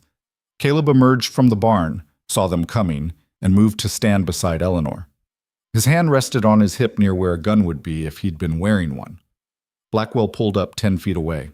His expression was hard, all pretense of civility gone. Mrs. Whitaker, Mr. Ryder. I told you not to come back here, Eleanor said flatly, and I told you that you were making a mistake. I'm here to discuss the consequences of that mistake. There's nothing to discuss. Blackwell gestured to the men flanking him. These gentlemen represent the legal interests of the Territorial Land Development Company. We've been reviewing property records and water rights in this valley. It seems there are some irregularities with your claim. Eleanor felt ice form in her stomach. What irregularities? Your water rights depend on access through the Morton property to the east. The Morton property, which we now own. We're within our rights to restrict that access. You can't do that. There are legal easements that were never properly filed with the territorial office, which means they're not enforceable. Blackwell smiled coldly. Without water access, your ranch becomes essentially worthless. Your cattle will die. Your crops will fail. You'll have no choice but to sell. And at that point, our offer will be substantially lower than what we're proposing now. Caleb stepped forward. That's extortion. That's business, Mr. Ryder. Perhaps you should stay out of matters you don't understand. I understand enough. You're trying to steal land because you've got lawyers and money, and you think that gives you the right. One of Blackwell's men moved his horse forward, his hand dropping to his gun belt. Caleb didn't flinch. Caleb, Eleanor said quietly, don't. Listen to the lady, Blackwell said. This doesn't concern you, Cowboy. You're just hired help. Probably won't even be here next month when the reality of the situation sets in. Eleanor felt rage boil up in her chest. Get off my land, now. I'm giving you 1 week to reconsider our offer, Mrs. Whitaker. After that, we file the water rights challenge, and you'll spend whatever money you have left fighting a legal battle you can't win. Or you can sell now, take the money, and avoid all that unpleasantness. 1 week, Blackwell repeated. He wheeled his horse and rode off, his men following. Eleanor and Caleb stood in the yard and watched them go. When they were out of sight, Eleanor's legs suddenly felt weak. She sat down hard on the porch steps. Son of a bitch, she said quietly. Caleb sat beside her.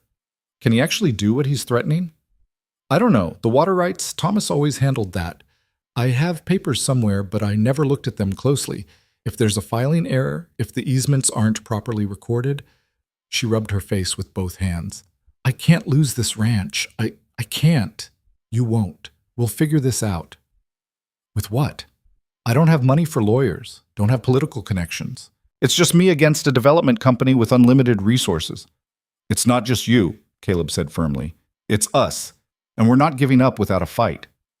Eleanor looked at him, saw the determination in his eyes, the set of his jaw, saw a young man who'd spent his life running and had finally found something worth standing for. What do we do? She asked quietly. First, we find those papers. See what we're actually dealing with. Then we talk to the sheriff, see if he knows a lawyer who might help. And if that doesn't work, Caleb's expression hardened. Then we make it clear that taking this ranch won't be easy, that every step will be a fight. Eleanor nodded slowly. The fear was still there, cold and heavy in her gut. But alongside it was something else. Anger. And beneath the anger, stubborn refusal to give in.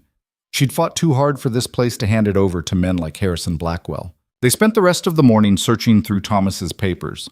Eleanor found them in the bottom of an old trunk. Deeds, water rights documents, survey maps, all of it dusty and yellowed with age. She spread them out on the kitchen table and tried to make sense of the legal language. Caleb read over her shoulder. Here, he said, pointing.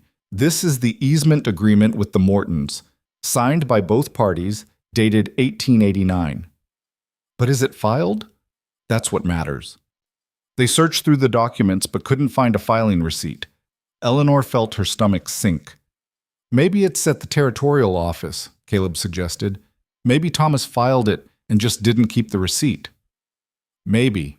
Or maybe he thought the signed agreement was enough. He trusted people, believed a handshake meant something. We need to check. Tomorrow we ride to the territorial office in Carson City. See what's on record. Eleanor nodded, but her hope was thin. If the easement wasn't filed, Blackwell had her cornered. She could fight in court, but that took money she didn't have and time the ranch couldn't afford. By the time any legal challenge resolved, it would be too late. That night she lay awake, staring at the ceiling, her mind spinning through possibilities and finding nothing but dead ends. Somewhere around midnight she heard footsteps in the hall, a soft knock on her door. Eleanor, you awake?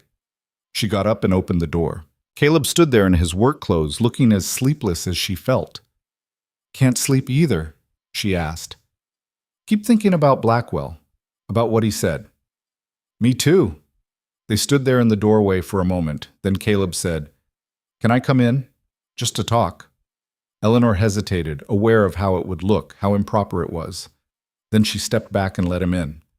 They sat on the edge of her bed, careful to maintain space between them. The moonlight through the window turned everything silver and strange.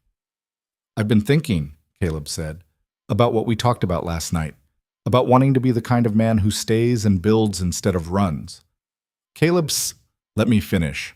I meant what I said, but I also need you to know that if staying here, if being associated with me makes your legal situation worse, if Blackwell uses our relationship to undermine you in court or turn the town against you completely, then I'll go. I won't let my presence destroy what you've built.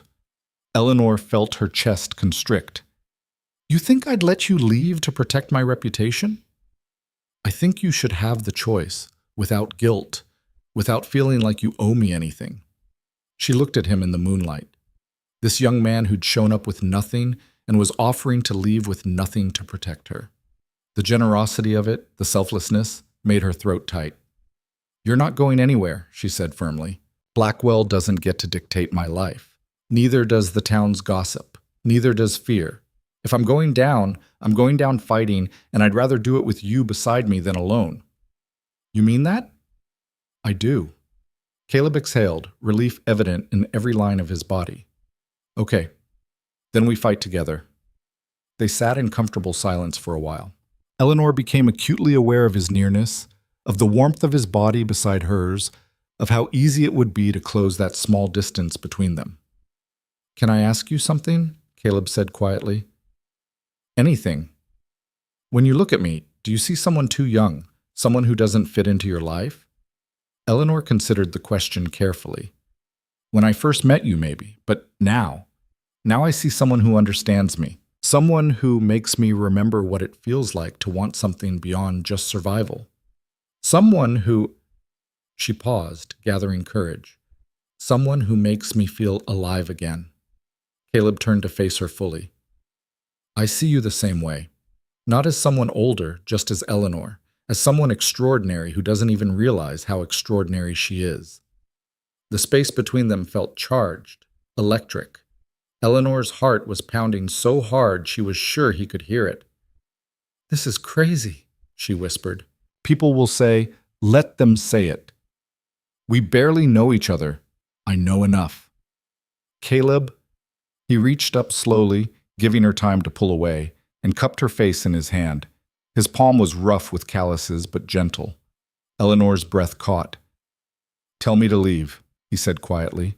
Tell me this is wrong, and I'll go back to my room and we'll pretend this never happened. Eleanor knew she should, knew this was reckless and foolish and would only complicate an already impossible situation. But when she opened her mouth, what came out was stay. Caleb leaned forward and kissed her. It was gentle at first, tentative, a question more than a statement. Eleanor froze, overwhelmed by sensation, the warmth of his mouth, the scratch of stubble against her skin, the solid reality of another person touching her with tenderness after 4 years of nothing. Then something in her broke open and she was kissing him back, her hands coming up to grip his shoulders, pulling him closer. The kiss deepened, became hungry, desperate, all the loneliness and longing of years pouring into it. When they finally pulled apart, both breathing hard, Caleb rested his forehead against hers. Eleanor, don't, she said. Don't apologize. Don't tell me this was a mistake. I wasn't going to. I was going to say that I've been wanting to do that for weeks. Eleanor laughed, a shaky sound. Me too. I just didn't know it until now. They sat there, foreheads touching, breathing each other's air. Eleanor felt terrified and exhilarated in equal measure. She'd just crossed a line she couldn't uncross, changed something fundamental between them, and she had no idea what came next. What do we do now? She asked quietly. I don't know. Figure it out as we go. That's not much of a plan. It's the best I've got. Eleanor pulled back enough to look at him properly, saw her own uncertainty reflected in his eyes, but also determination and something that looked like joy. "All right," she said. "We'll figure it out. But Caleb, this doesn't change anything with the ranch, with Blackwell. We still have to fight that battle." "I know. And the gossip will get worse." "I know that too. And I'm still 57 years old with more miles on me than I care to count." Caleb smiled. "And I'm still 25 and damaged and don't have much to offer beyond hard work and stubborn loyalty." "Sounds like we're quite a pair." "Sounds like we're perfect for each other." Eleanor kissed him again, softer this time. Then she stood, pulling him up with her. "You should go back to your room before I lose what's left of my good sense." Caleb nodded, but at the door he turned back. "Eleanor, no matter what happens with Blackwell, with the ranch, with any of it, I don't regret this. I won't regret it." "Neither will I," she said, and meant it. After he left, Eleanor lay back down and stared at the ceiling. Her lips still tingled. Her heart still raced. She felt like a girl again, giddy and terrified and completely out of her depth. But underneath all of that was something solid, something real. The knowledge that whatever came next, she wouldn't face it alone. Outside, the wind picked up, carrying the scent of coming rain. Eleanor closed her eyes and let herself drift towards sleep, and for the first time in 4 years, she didn't dream of being crushed beneath fallen beams or dying alone in the dark. She dreamed of spring. Morning came too quickly, and with it, the reality of everything they faced. Eleanor woke to gray light and the drum of rain on the roof. She dressed quickly, her fingers trembling slightly as she buttoned her shirt, and went downstairs to find Caleb already making coffee. They looked at each other across the kitchen, and the memory of last night hung between them. Not awkward exactly, but charged with new awareness. Eleanor felt heat rise to her face. "Morning," Caleb said quietly. "Morning." Eleanor accepted the coffee cup he handed her. "We should leave for Carson City soon as the rain lets up." "Already saddled the horses. Figured we'd want an early start." They ate a quick breakfast in silence, both lost in their own thoughts. Eleanor kept running through worst-case scenarios in her mind. If the easement wasn't filed, if Blackwell succeeded in cutting off her water rights, if she lost the ranch after everything. "Stop," Caleb said gently. Eleanor looked up. "Stop what?" "Thinking the worst. I can see it on your face. We don't know anything yet." "I'm just being realistic." "You're catastrophizing. There's a difference." Eleanor wanted to argue but couldn't. He was right. She took a breath, tried to calm the churning in her stomach. The rain eased to a drizzle by mid-morning. They rode out under heavy clouds, the land soft and muddy beneath the horses' hooves. The journey to Carson City took most of the day, slow going on rain-slicked roads, neither of them speaking much, both conserving energy for whatever battle lay ahead. They reached the territorial office just before closing. A clerk with wire-rimmed spectacles and ink-stained fingers looked up from his ledger as they entered. "Help you?" "We need to check on a water rights filing," Eleanor said. "Property records for Red Hollow Ranch."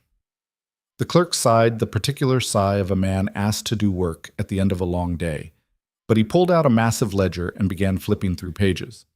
"Red Hollow Ranch, you said? What year was the easement established?" 1889, filed by Thomas Whitaker. More page-turning. Eleanor's heart pounded. Beside her, Caleb stood solid and still. The clerk ran his finger down a column, turned another page, frowned. "Nothing here for 1889. Let me check 88 and 90. Sometimes dates get confused." More searching. Eleanor felt her stomach sink lower with each page turned. Finally, the clerk looked up. "I'm sorry, ma'am. There's no record of a water rights easement for your property. There's the original deed filed in 1887, but nothing after that regarding water access." Eleanor gripped the edge of the counter. "That can't be right. There has to be something. I've checked 3 times. If it's not in the ledger, it wasn't filed. Your husband might have had an informal agreement with the previous landowner, but if it wasn't recorded with the territorial office, it's not legally enforceable." The floor seemed to tilt beneath Eleanor's feet. Caleb's hand found her elbow, steadying her. "Is there anything we can do?" Caleb asked. "Any way to establish the easement now?" The clerk shook his head. "Not if the connecting property has changed hands. The new owner would have to agree to grant the easement, and they're under no legal obligation to do so. Even though we've been using that water access for over 30 years? Adverse possession doesn't apply to water rights in this territory. I'm sorry, but without a filed easement, you don't have a legal claim. They walked out into the fading daylight. The rain had stopped, but the sky remained heavy and gray. Eleanor stood on the wooden sidewalk and stared at nothing, her mind blank with shock. "Eleanor," Caleb said gently. "He was right. Blackwell was right. I'm finished. No. Without water, I can't keep cattle, can't grow crops. The ranch is worthless. And I don't have the money to fight this in court even if there was a case to fight." Eleanor laughed, a bitter sound. 30 years of work, gone because Thomas trusted a handshake instead of filing papers. Caleb pulled her around to face him, his hands on her shoulders. "Listen to me. We're not giving up. There has to be another way." "What way?" "You heard the clerk. I have no legal standing." "Then we find another solution. He stopped, his expression shifting. "Wait, what if we approach this differently?" "What do you mean?" "Blackwell needs you to sell. That's his whole play. He's betting you'll cave under pressure. But what if instead of fighting over the water rights, we make it clear that even without them, you're not selling, that he'll have to watch you lose the ranch to default rather than getting what he wants?" Eleanor shook her head. "That doesn't solve the actual problem. The cattle still need water. But maybe it buys us time. Time to find alternative water sources. Time to—" Caleb's eyes lit up.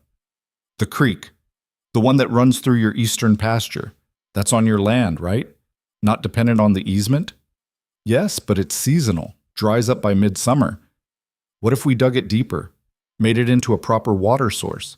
It would cost money, require work, but it would give you independence from the Morton property access." Eleanor felt a spark of hope, quickly tempered by reality. "That's months of work, heavy equipment we can't afford, and Blackwell's deadline is 1 week. So we don't meet his deadline. We call his bluff. Make it clear you'd rather lose everything than sell to him, and in the meantime, we start working on the creek. Show everyone that you're not backing down. It's a huge risk. Everything worth doing is." Eleanor looked at him, at this young man who'd wandered into her life and somehow made her believe in fighting again, in hoping again. "All right," she said slowly, "but we're going to need help. More help than just the two of us." "Then we ask for it." They rode back to Red Hollow in the dark, pushing the horses harder than they should have, but needing to be home. Eleanor's mind raced with plans, with calculations of what they'd need and how they might possibly pull it off. It still seemed impossible, but impossible felt better than defeated. They reached the ranch near midnight, exhausted and saddle-sore. After putting up the horses, they stood in the barn, neither quite ready to go inside and face the reality of what came next. "Thank you," Eleanor said quietly, "for not letting me give up back there. You wouldn't have given up, not really. You just needed a minute to see past the fear." "Still, thank you." Caleb stepped closer. In the dim lamplight, his face was shadowed, but his eyes were clear. "Eleanor, no matter what happens, if we lose this fight, if Blackwell wins, if everything falls apart, I want you to know that meeting you, being here with you, it's been the best thing that's happened to me. The first time I felt like I mattered beyond just the work I could do." Eleanor reached up and touched his face, the gesture becoming familiar now. "You matter. To me, you matter more than I know how to say." He kissed her then, soft and sweet, and Eleanor let herself have this moment of peace before the storm that was surely coming. The next morning, Eleanor rode into town alone. She'd argued with Caleb about it, but he'd finally agreed. This first conversation needed to happen without him there, needed to be her approaching people on her own terms. She went first to Sarah Miller at the boarding house, found her in the kitchen, up to her elbows in bread dough. "Eleanor, I wasn't expecting you." "I need help, Sarah, and I need to ask you something that might be uncomfortable." Sarah wiped her hands on her apron, her expression serious. "All right." Eleanor explained the situation with the water rights, with Blackwell's threat, with the plan to deepen the creek. "It's going to take heavy equipment, multiple people, weeks of work, and I can't pay much. But if we can do it, if we can establish an independent water source, then Blackwell loses his leverage." Sarah listened carefully. When Eleanor finished, she was quiet for a long moment. You're asking me to help you fight the Territorial Land Development Company, she said finally. I'm asking you to help me save my ranch. Eleanor, they've got resources, political connections. If people help you and Blackwell finds out, I know it's asking a lot. If you can't, I understand. Sarah looked at her for a long moment.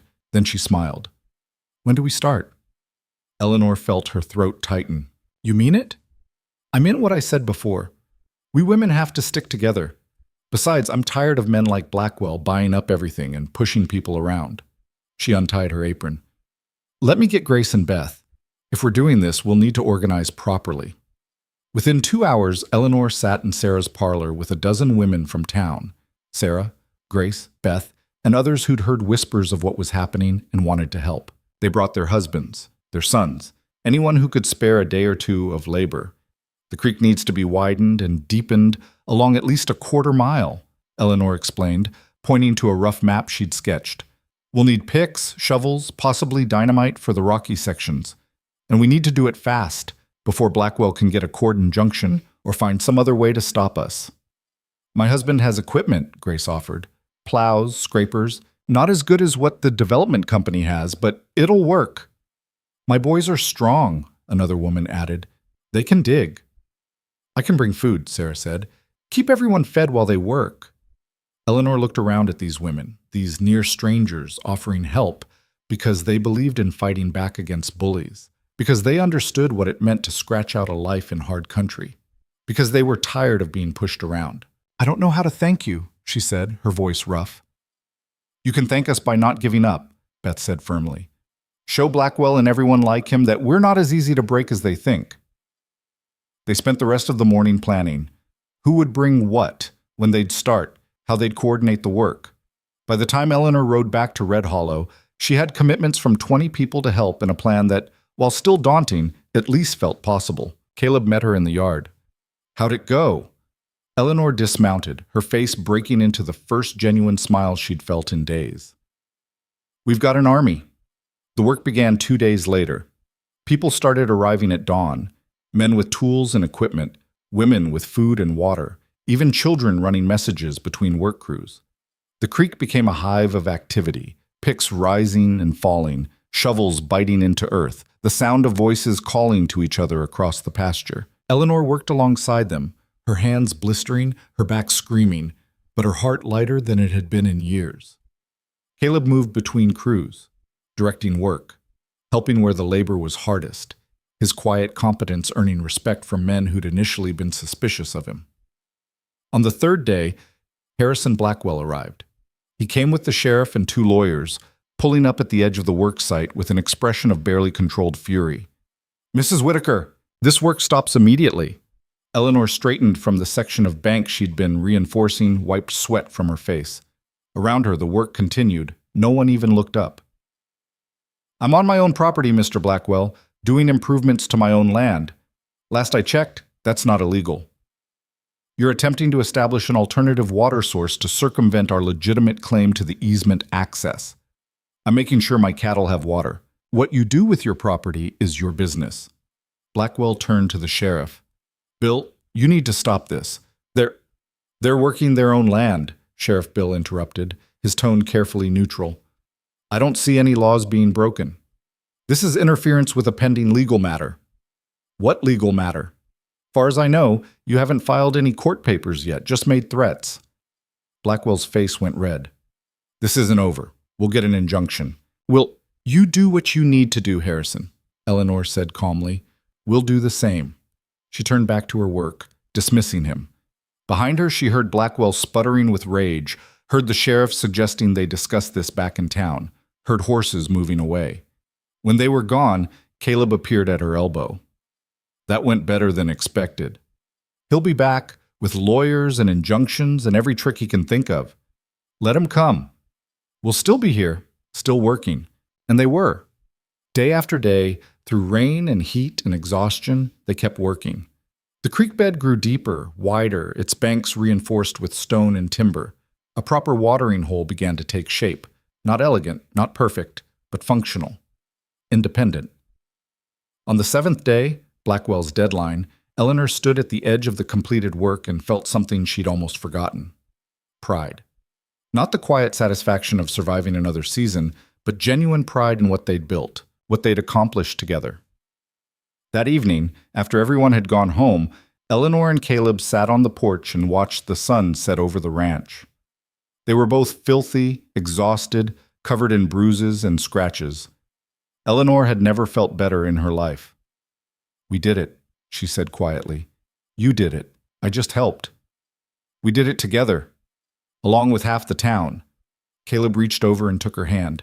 The gesture still felt new, still sent a small thrill through her. What happens now? Now Blackwell realizes he's lost his leverage. Maybe he gives up. Maybe he tries something else. Either way, we've bought time. Bought independence. And us? What happens with us? Eleanor looked at him, at this man who'd helped her remember how to fight, how to hope, how to feel.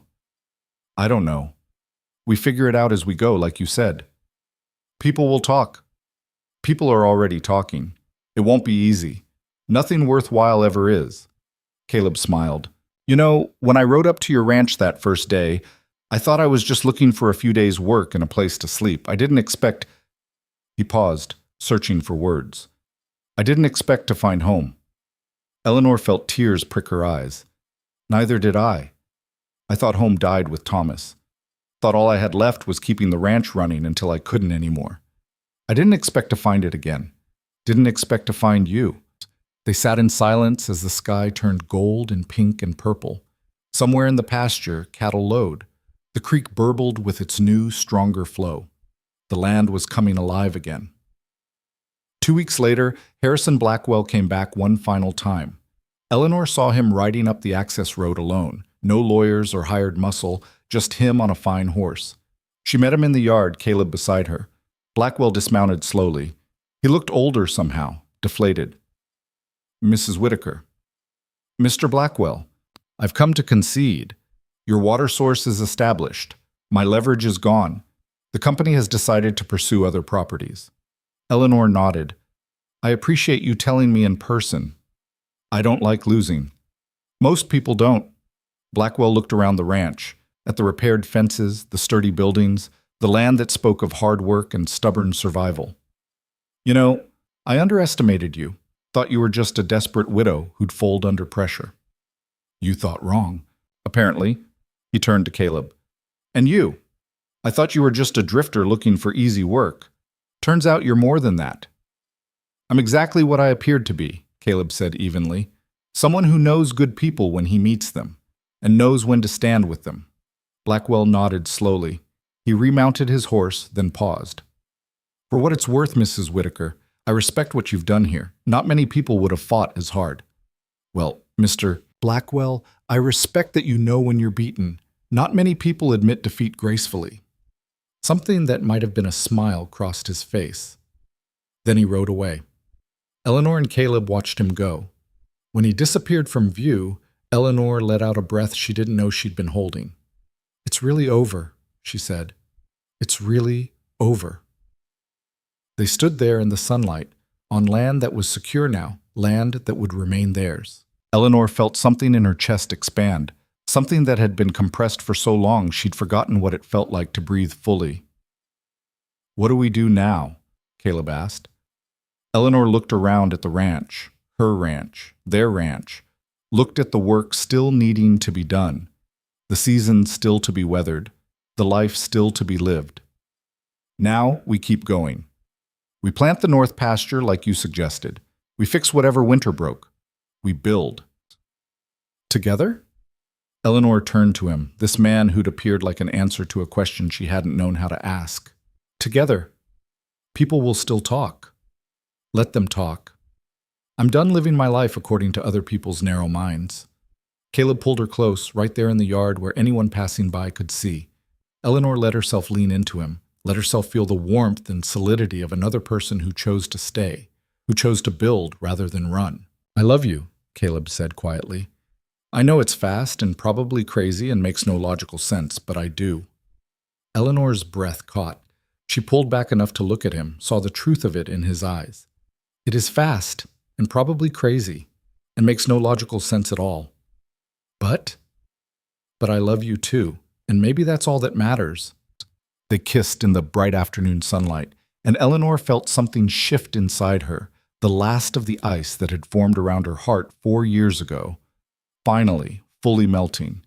She was 57 years old and kissing a man half her age in full view of anyone who cared to look. And she didn't care. Didn't care about propriety or expectations or what people thought love was supposed to look like. This was love, imperfect and unconventional and real. The seasons turned. Spring gave way to summer, summer to fall. The north pasture yielded a good hay crop. The cattle grew fat on grass and creek water. The ranch prospered in small, steady ways. The town gossip never entirely died, but it faded to background noise. Some people never accepted Eleanor and Caleb's relationship. Margaret Patterson crossed to the other side of the street whenever she saw them together, and certain church ladies made their disapproval known in pointed comments and cold shoulders. But others surprised her. Sarah, Grace, and Beth became true friends, stopping by for coffee and conversation, bringing their families to help with major work projects. The sheriff tipped his hat respectfully whenever he saw them in town. Even some of the men who'd helped with the creek work began acknowledging Caleb as more than just hired help, asking his opinion on livestock and land management. Eleanor learned to ignore the judgment and embrace the support. Learned that living authentically meant accepting that not everyone would understand or approve, and that was all right. By the time the first snow fell again, Caleb had moved his things from the spare room into Eleanor's. They didn't make a formal announcement, didn't ask anyone's permission. They simply lived their lives as partners in every sense, working the ranch together, making decisions together, building a future together. One evening in late November, they sat by the fire after dinner. Snow fell outside, soft and silent, transforming the world into something clean and new. Eleanor was mending a shirt, Caleb reading aloud from a book of poetry they'd bought in town. He paused mid-sentence, looking up. "Can I ask you something?" "Always." "Do you ever regret it? Choosing this, choosing us, knowing how hard people made it?" Eleanor set down her mending and really considered the question. "Sometimes I regret how it affected you. The way people judged you, questioned your motives. You didn't deserve that." "That's not what I asked." "I know." She met his eyes. "No, I don't regret us. Not for a single moment. This past year, building this life with you, it's been the freest I've felt in my entire life. Like I finally figured out who I'm supposed to be instead of who everyone expected me to be." Caleb smiled. "Good, because I don't regret it either. Best decision I ever made, stopping at a broken fence and offering to help a fierce woman who looked like she was daring the world to try and break her." "I wasn't that fierce." "You were. You are. You just didn't know it yet."